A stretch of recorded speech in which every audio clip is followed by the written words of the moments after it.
Hey everyone, this is YANE podcast. It's me, Dariia, and this is episode number 14. I know it's been a long time. It's been over a year since the last episode of the YANE podcast. I'm not dead. Everything's alright. I know. But we're getting back. There's more YANE podcast episodes coming. And today we're talking about is biohacking dead? Quite literally. And first, before we start this podcast, I want to thank all of our patrons and our supporters on Buy Me a Coffee. Highly appreciate you guys and thanks so much for supporting. If you want to help our lab, you can also donate and become a patron and have access to content that we don't post here. And also the chats and all of that. So, today's topic is biohacking dead? Is CRISPR dead? Is DIY bio dead? It's been a few years since some major occasions in biotech or DIY bio. Both, I guess, in biohacking. And some people even started texting me what's going on with biohacking? Where's all the experiments? Where's all the news and all the drama? What's going on? And today we're gonna try to look into it.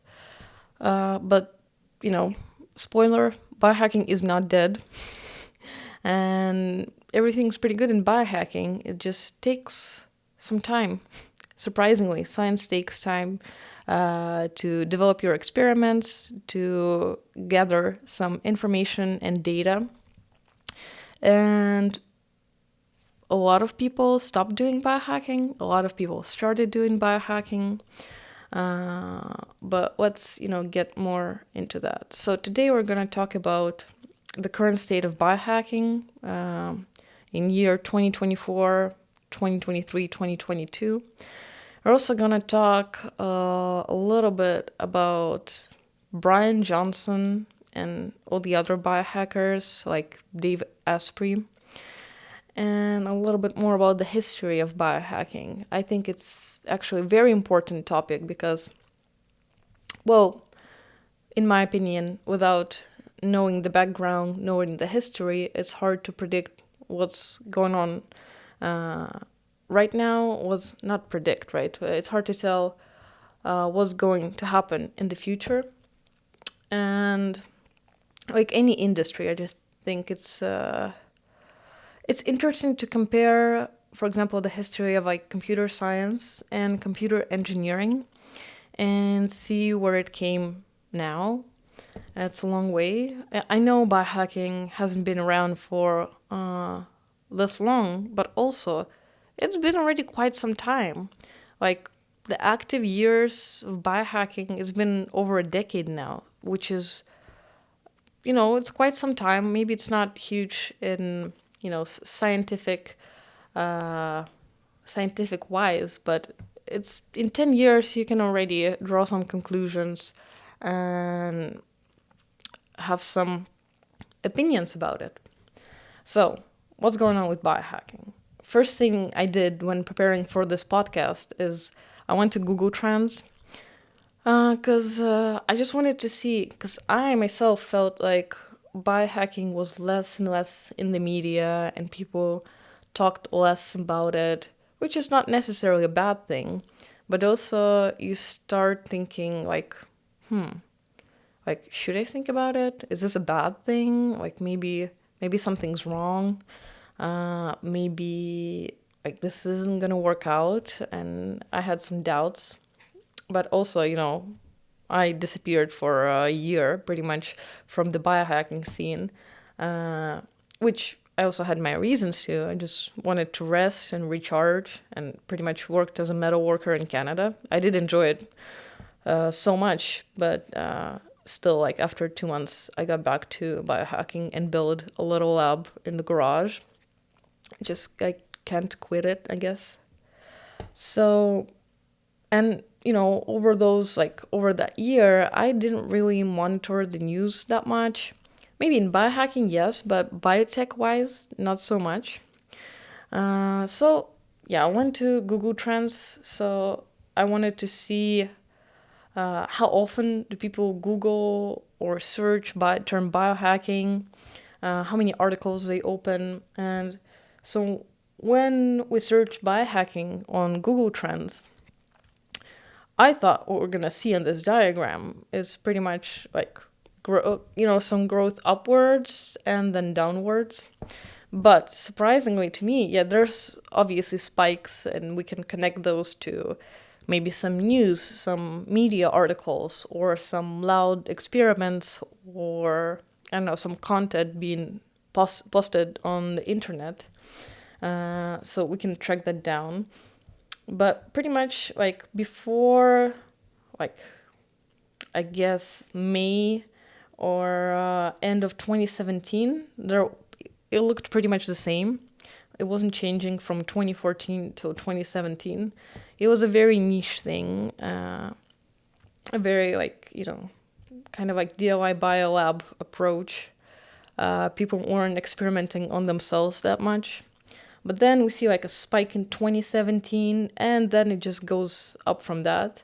And the next spikes being like 2020, 2019, which I guess we can connect one experiment to that, like the Project McAfee. I'm not allowed to say like what we did in that project because YouTube will flag us immediately. Because every time you say the DIYCORONAVACCINE,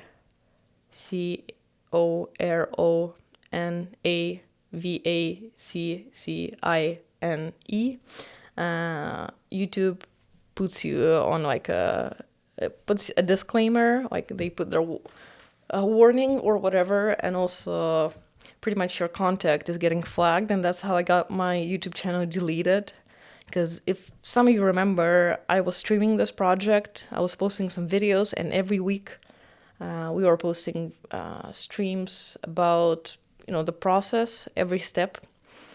And that YouTube channel got wiped out. All my content got deleted, and I couldn't retrieve it because YouTube just deletes your videos if they want to, and there's no way of you getting that video, which was kind of sad because I wish I saved those. I did, I saved maybe a few of them, but that was upsetting. So now I'm being very cautious, which is also annoying because, we're not talking about anything crazy, but I have to be very cautious about what I talk about on this YouTube channel, because I don't want this channel to get deleted or flagged in any way, because it's important to me, and I feel like we have a small but powerful community, and the videos are helpful, and I put a lot of work into that. So that's how I think this spike happened, because it's like what is it? It's August 2020, which is we can definitely connect it to that. And then it kind of goes down a little and up a little. But now, surprisingly, like in 2023, it went like really up compared to 2020. The term biohacking been searched much more, which is, I didn't expect that. But then, you can connect dots and understand that, we think about biohacking more like a science thing, and we do experiments that we think people can benefit from and are scientifically backed. But there's this other biohacking, which some of you know I don't really like. I don't like the term biohacking used in when we're talking about nootropics, life extension, and all of that. Mostly because I think 99% of that is bullshit and a scam, and it's either a thing people use to become famous or to sell their products or stuff like that. But most of that is bullshit in my opinion, which is no offense to those who like that. I just personally don't, and it's just not in line with what I think biohacking is, especially if we talk about history, but we'll go back to that a little bit later. So as for now, biohacking is actually pretty much trending. It's right now, this is January 30th, 2024. The term biohacking is like on the same peak as when like 2020 August and summer. So I was like, okay, this is biohacking. This can grow because of the other biohacking we're talking about. So then I Googled then I searched DIY bio on Google Trends. And the graph is very confusing because it's pretty much linear. Like, obviously there are spikes, ups and downs, but it's pretty linear. But in year 2023, it looks worse compared to 2018 and 2017, which kind of surprised me because I didn't think that 2017, 2018 was kind of a big time for DIY bio, which is reasonable, I guess, because people are tired and, well, it's hard to sustain a DIY biolab, and in general, we can see that COVID. Oh no, I said that word. I hope YouTube doesn't flag me. It definitely influenced the DIY bio scene, both ways, positive and negative, which is kind of weird to say about a deadly virus, but in terms that way less people attended DIY biolabs and were conducting experiments there because, everything was shut down. But also more people got interested in DIY bio because, well, people got more interested in biology in general and DIY approaches to like how to help, what we can do to reduce the damage. So that's kind of like the two sides of this. But yeah, DIY bio has been kind of, not in a major, but in a decline since like, not late 2020, but like the middle and end of 2021. It's kind of, it's been going down a little bit. And then I was like, okay, I'm going to search the last term on Google Trends. So I entered CRISPR because, well, CRISPR is very much tied to DIY bio and biohacking and body modification, self-experimentation. And there was just so much hype going on around self-experiments using CRISPR. And I think 2018, 2017 was like the peak of that in biohacking.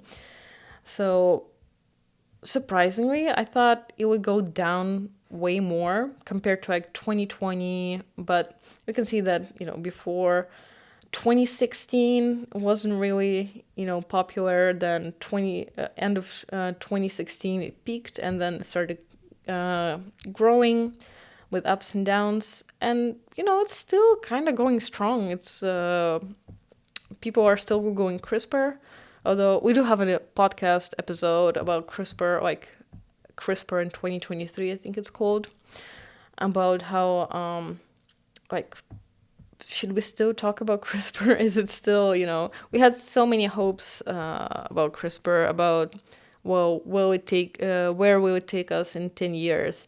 And soon it will be 10 years, or I think it's already, no, soon it will be 10 years. And like, what's been done with this technology? Although, I still am pretty much, CRISPR is my favorite. I love CRISPR. I love this technology and the possibility it has. But also, I feel like it was a little bit too overhyped because people put too many hopes on CRISPR. And they thought about it as a holy grail of genetic engineering, which at the time, it was, but still people focus so much about CRISPR that I guess they didn't think about any other things. But anyway, you can look at the other podcast episode. So yeah, surprisingly, CRISPR been going strong. Like, people still Google it. And interestingly, when I look at the Google Trends, like, it is most popular, the search term for CRISPR in China. then South Korea, and then US, Singapore, and Canada. But like China, like doubling. US has like 37 units. South Korea has 53, and China has 100, which is, I mean, they did make the first CRISPR babies, but that is surprising and maybe a little bit alarming. And interesting that there's like similar similar searches it shows you. So number 1 is CRISPR stock, number 2 is CRISPR therapeutics, number 3 is CRISPR stock price, number 4 CRISPR babies, and number 5 is what is CRISPR Cas9. So I guess people are more interested in the stocks. Well, what can I say? Stonks.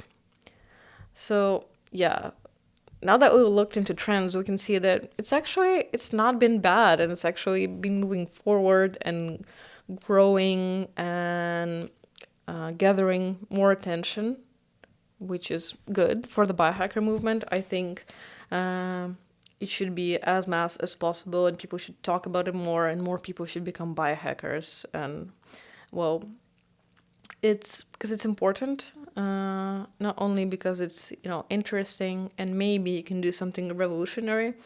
The more people have access to it, the harder it is to gatekeep. So it's a very important thing to do. So now about the Bryan Johnson. I know it's kind of, is biohacking dead? It's kind of been like it's definitely a title to bring attention, because one of my patrons asks about Bryan Johnson, and for 2023 has kind of been in the middle of attention of every big media outlet, like Times, I think, what else, Vanity Fair, and many other articles, which I had read, unfortunately, or maybe not, but it's actually very interesting, because Bryan Johnson, yeah, he's a billionaire or millionaire tech bro, yes, like many other bulletproof and anti-aging biohackers. Yeah, and I was like, what makes him special? But then the news about the blood transfusion came out, and I was like, okay, now you got my attention. And I think Bryan Johnson, out of all the other tech bro biohackers, I guess he is my favorite. I have a love-hate relationship with him because, well, you heard what I think about anti-aging biohacking. But, well, he's doing something that no one else been doing and had done before, which is very interesting. And he has a YouTube channel. He's like very big on media. He does receive a lot of hate, but I guess he feeds on it. Like, it's just more PR, more attention, which is good for him. So there's a lot of drama and hype surrounding Bryan Johnson and his project Blueprint. I've spent the past week reading everything about Bryan Johnson I could find, and also watching his YouTube channel. It's been rough. It's been intense. But yeah, I have this love-hate relationship with him. Well, first of all, I do admire all the self-experimentation and the testing and kind of like the open protocol, which I've been a little bit skeptical about pretty much everything. The therapies, the measurement, and the open source protocol. And I'll tell you why, obviously, but it's interesting because the way he does it, like the whole protocol of how he communicates with people, is very like biohacker-like, which actually Bryan Johnson does not like to be referred as a biohacker, and he himself said that he is not a biohacker in his Vanity Fair interview. So, although when you Google other articles, often authors call him a biohacker, but he thinks he's gonna beat immortality, and he claims to be aging backwards, although he's 46, if I'm not mistaken. His goal is to become, like, have a body of a 18-year-old, meaning like the organs and the health and overall health of every single organ, which, according to him, he's monitoring pretty much everything from like skin, hearing, liver to like, yeah, pretty much head to toes. And yeah, it's very, I do like that approach. I like that it's open. He communicates how much, it's another question, obviously. I know this podcast is pretty much about me trying not to hate him. And I do not hate him, but I do not love him either. Because, well, first of all, if you claim that you're going to beat immortality, you claim that you're going to beat the laws of thermodynamics, which is, I think it's a little bit harder than to regain youth and have a body of an 18-year-old. Like this, you're you're in more trouble, especially beating like the second law of thermodynamics. Like, how are you gonna beat entropy? But and the thing is, at first, when I read his like articles and interviews, I was like, oh, this is obviously like a clickbait, as the same as I use. Not the same, but I use a clickbait too in this video. Is biohacking dead? But dude, like, he's actually thinking about immortality. Like, he wants it, which is weird, I guess. That I understand, wanting to be young and for longest time possible, or reverse age, or be healthy, but being immortal is a little bit too extreme for me. And especially having Soren Kierkegaard either or book by my side. But yeah, it's still hard. I'm trying to understand if he's like trying to look crazy for the audience, or he actually is. Like, it's this fine line, and I don't know. I don't understand. But yeah, so spend a week watching his videos, and like it's crazy. It's kind of crazier than I thought, from like taking 100 supplements a day, which is like, he's really concerned about health, like every single thing, very meticulous. And there's a lot of anxiety, I guess, that he has about overall health. Like, he doesn't keep his doors open for a long time at his house. He lives in LA. I mean, like, it's the air quality there is horrible, but the dude, like, he closes the door immediately after someone enters, or he enters, because he doesn't want to let the polluted air in. And he claims to have like immaculate air quality in his house.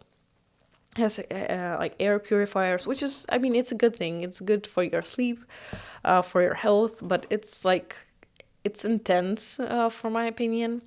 And then the 100 supplements, it's crazy. Like, he takes 100 pills per day, and this is just insane. Because well, it's also interesting, because if he claims that he monitors every single thing about his health, it would be great to see the data, like, for maybe some years that he's doing this. Like, how does it affect your body to take 100 supplements? Also, we have no idea how do the supplements interact with each other. Some medicine, yeah, there have been studies of how do, like, antidepressants interact with some, I don't know, maybe anti-inflammatory drugs. But it's usually like one drug you compare to the other one, not 100 supplements at a time. And so that's kind of what threw me off. But I'm like, okay, go on. I wanna see what happens next.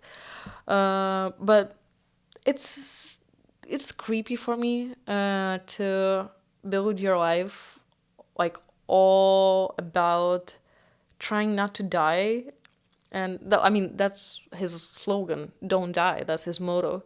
Like, he has t-shirts that he's selling that say don't die. But um it's it's funny for me. Okay, I know I'm a depressed person who's not interested in anti-aging and etc etc, and I'm from a different world. But I felt more dead, watching his videos, because when do you live when your whole day, like, he goes to bed at 8:30 p.m. He wakes up super early, like 5 a.m., even earlier.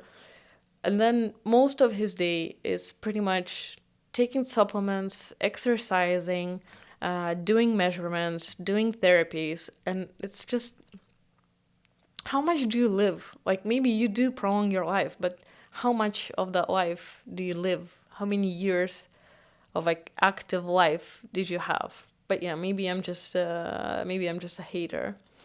But yeah, I feel weird. And then I was like, you know what? This sounds like a great marketing strategy. Like, push it to the extreme, make an open protocol. Sure, he does have like a huge amount of following that's actually like supporting, which is good for him. But I'm like, he's definitely building a platform. And then I visit the Blueprint website to see his open protocol. And what do I see? uh, he's launching products, which is different supplies, vitamins, and, not therapeutics, I guess, because, like, not FDA approved or something. He doesn't have a license. But yeah, he's launching his products. And one of the first ones was like virgin olive oil, which costed like $75 for a liter bottle, which is insane. And also, yeah, he does eat a lot of olive oil. Like, it's kind of crazy. Although his diet did not seem crazy to me. Like, I would try that. But yeah, $75 for olive oil, which, yeah, that's supposed to make you immortal, I guess. But yeah, I'm just sorry. I'm in a very like hater mood today. Poor Bryan Johnson. Who am I to talk, right? Dude sold his PayPal and got his $800 million, and now he just like lives in LA, sips on virgin olive oil, and thinks he can be 18 again, which is, maybe that's that's why I don't resonate with him, is because you have this middle-aged white tech bro, and we're just from different worlds. I guess that's what you do, right? It's obvious. It's here on the surface that when you're a rich white dude, you want to live forever because you're privileged as fuck, and you just want to keep the privilege going, right? It's like Peter Thiel and all those guys. It's I don't know. Also, at what point do white rich guys become like that? Like, how much do they need to earn that you start thinking about it? Like, we've been talking about graphs today. I want to see a graph about like, when do tech bros go into biohacking, like the body hacking, anti-aging kind of biohacking, because this is the research I want to do, actually. But yeah, so pretty much what I think the dude is trying to do is have this extreme marketing strategy, which is like doing crazy things to his body, pushing it to the extreme, with like all the like also skin rejuvenation, and he does hair rejuvenation, like trying to fight hair loss, but also his hair looked dyed. As for me, when I was watching the video, I'm like, this hair does not look natural. But he claims that he's not using any dye, but he is using some kind of treatment that is supposed to reverse your gray hair, and it does add a little bit of color. And I'm like, this just sounds like a hair dye, but who am I to judge? I also dye my hair. I don't see a problem there. I didn't see a problem in any of that. maybe except for the data and the measurements he's taking. And I do like that he's not trying to push it, but also this seems like an advertisement. He's like, try as much as you can, like don't start, I'm just going extreme, but you can try to do this and reverse your liver health by 5 years, your eye health by 7 years, brain health by 10 years, etc., etc., which is still, I was trying to, I know I'm not the smartest person, I know that, but I've been trying to understand how they present data and how do they even calculate how much he's aging backwards, because according to him he like aged backwards on everything. And oh yeah, we'll talk about penile rejuvenation soon, because that's also another thing. He's like going extreme. He's measuring his like nighttime erections. And my question is, how do you like, okay, there's like he posts some scales and like this is like how many digits and this, but still I do not understand how do you measure that.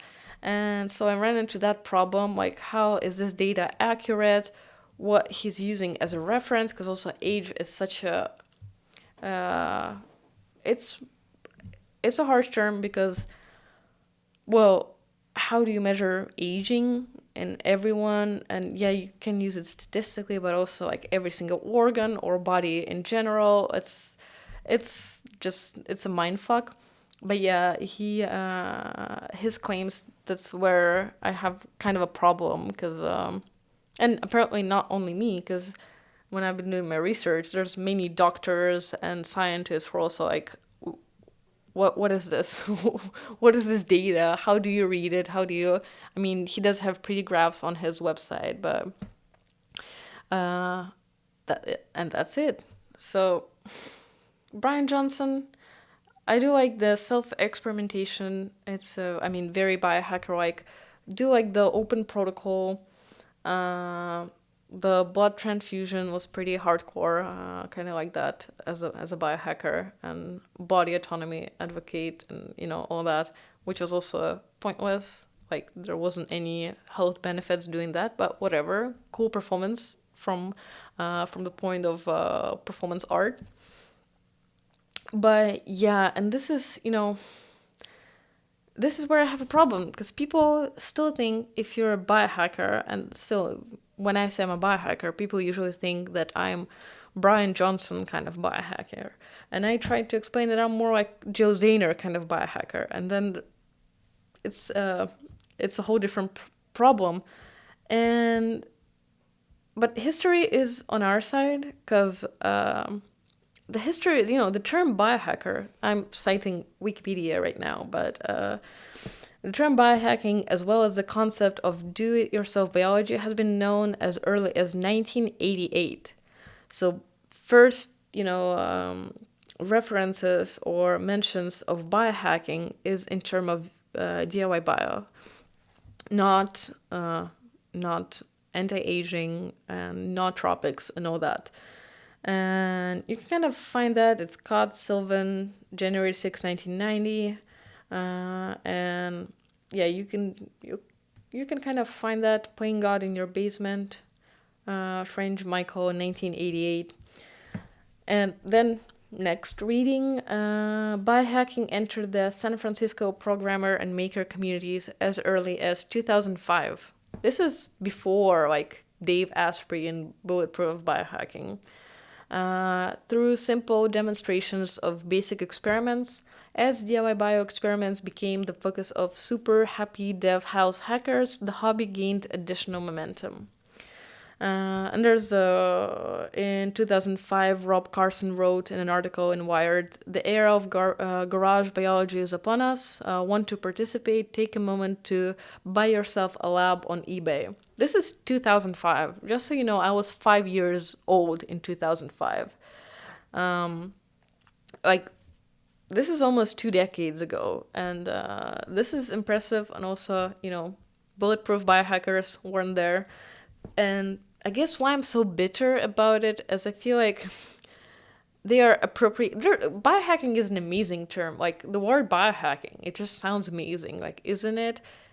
And the problem with that, this is a word that's gonna sell well, like, because it sounds so good, people are gonna buy it. But what's actual, product when we're talking about biohacking, DIY bio? There's not, not really, not any product, because everything's open source and kind of like, uh, it's democratized and, freedom and everything, science for all. Uh, but it's a juicy term, like biohacking. This can sell. So this is where tech bros step in. They learn about it and they're like, okay, we're gonna use term biohacking and gonna sell some stuff, which they do. Everyone is like Dave Asprey, Bryan Johnson, and all those guys who like are the gurus of biohacking. Every one of them sells their products that are claiming everything is like obviously a self promotion. And I wonder how many of those guys actually think about wanting to live longer. Well, maybe if they gain enough money, they will want to live longer. But this is, I guess, why I'm bitter, not as much as they're doing experiments, because they are doing experiments on their bodies and they try to modify their lifestyle, which it does, it does sound like biohacking. I am bitter about it because they're selling the idea, they're just making it a marketing project, and which biohacking is not.